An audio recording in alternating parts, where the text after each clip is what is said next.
อ่ะสบายดีพ่อแม่พี่น้องเนาะมื้อนี้บรรยากาศตอนเช้า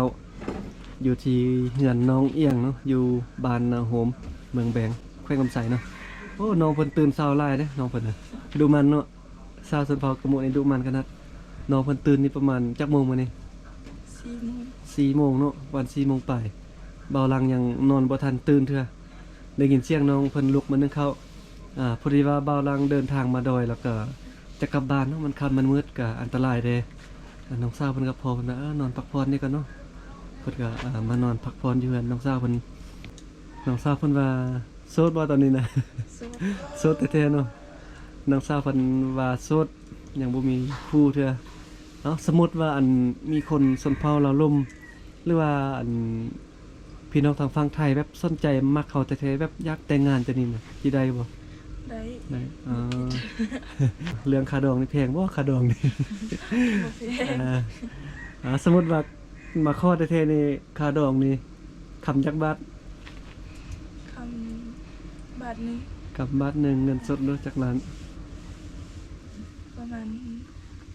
30 ล้าน ประมาณ30 ล้าน30 ล้านเนาะโอ้แพงเลยบัดนี้วันนี้ FC บ่ได้จีบหัวแล้วบัดนี้ น้องเพิ่นก็ผู้งามรู้เนาะคำบาทหนึงเนาะคำป่าก็ประมาณ30หรือว่าคันแบบจะได้ว่าคันทางผู้ใหญ่เพิ่นสงสารก็จะลดลงมาหน่อยนึงเนาะ ก็ถือว่าจีบได้เนาะบ่ว่าชนเผ่าได้อยู่ไสเนาะถ้าว่ามีความเข้าใจกันฮักพักแฮงฮักกันแท้ๆเนาะมีความจริงใจต่อกันก็สามารถจีบกันได้เรื่องค่าดองกันลมกันแล้วก็สมมุติว่าแต่งงานนี่จะไปอยู่นำผัวหรือว่าจะอยู่เฮือนนี่ อยู่น้ำพัว พี่น้ำพัวเนาะอ๋อถือว่าไปอยู่นำพัวได้ถ้าว่าเป็นคนไทยก็ได้ไปอยู่นำอยู่ไทยคนใดเนาะ แม่น โอ้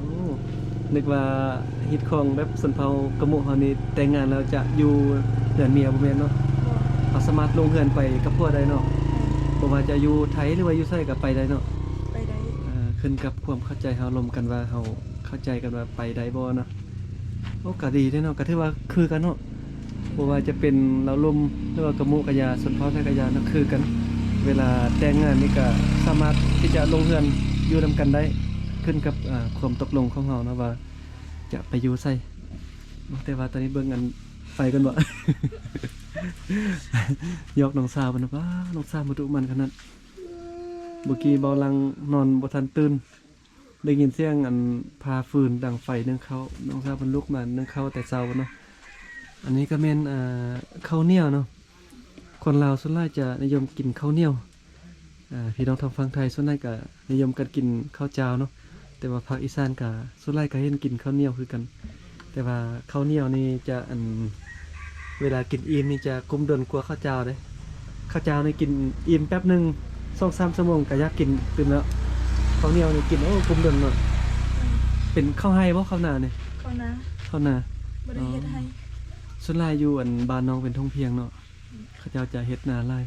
ถ้าว่าบ้านได้เป็นหน่วยผู้ก็เฮ็ดให้แต่ว่าน้องนี่บ้านน้องนี่ดีได้เป็นทุ่งเพียงน้องก็เป็นคนดุคนมันนะตามที่ไอ้เบิ่งกันน่ะตื่นดึกลูกสาวนึ่งข้าวขอกินเนาะมื้อนี้ไปโรงเรียนบ่มื้อนี้น่ะ ไป ไปอ่ะ ไป คือว่าเซ็งมือสุดท้ายเนาะ แม่น น้องสาวเพิ่นจะเซ็งมื้อนี้เป็นมื้อสุดท้ายเอาฝาก FC เป็นกำลังใจให้น้องเพิ่นเด้อเนาะ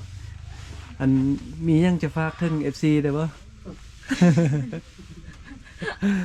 สมมุติว่า FC สนใจจีบๆจะนี่นะมีหยังจะฝากถึง FC เลย สิจีบก็จีบได้ จีบได้เนาะเรื่องฐานะนี่เกี่ยวบ่ บ่เกี่ยว เรื่องฐานะบ่เกี่ยวเขาแต่ว่ามีความจริงใจเนาะโสดก็จีบได้ ได้ หน้าตาเนาะเกี่ยวว่าล่ะหน้าตานี่ หน้าตาบ่เกี่ยวคอ อืม ขอแต่ใจดี น้องสาวเพิ่นว่าเรื่องหน้าตาฐานะบ่เกี่ยวเขาแต่ว่ามีความจริงใจ จริงใจ นิสัยดีนะมีความรับผิดชอบเป็นผู้นำอะเนาะเอาง่ายๆเนาะเป็นผู้นำสำนี้น้องเพิ่นก็โอเคแล้วเรื่องหน้าตาก็ธรรมดาเนาะก็บ่ถึงว่าขั้นว่าขี้ลายเกินไป แล้วก็บ่ถึงขั้นว่าจะเอาโลแบบนั้นน่ะเอามาพอดีพอเหมาะสมก็ได้แล้วเนาะเขาแต่ว่ามีความจริงใจความดุมันบ่หลอกลวงบ่เฮ็ดให้เสียใจ โอ้น้องสาวเพิ่นบ่งามในเวลายิ้มนี่น่ารักขนาดเลยนะน้องมันก็ดังไฟนึงเขานะเอ้าเดี๋ยวจะ าไปเบิ่งอันบรรยากาศอยู่นอกหน่อยหนึงเนาะเดี๋ยวให้น้องเพิ่นนั่งเฝ้าอันฮดเข้านี่ก่อนสิปีนเข้าตินี่บัดนี้สิปีนเข้าแล้วบัดนี้อายเข้าวัดน้ำมอกโอเคเอาเบิ่งบรรยากาศอยู่นอกบัดนี้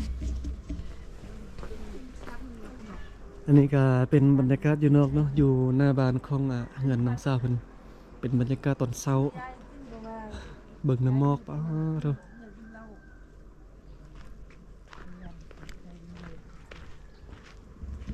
เมื่อคืนนี้เบาลังก็นอนพักผ่อนอยู่นี่เนาะ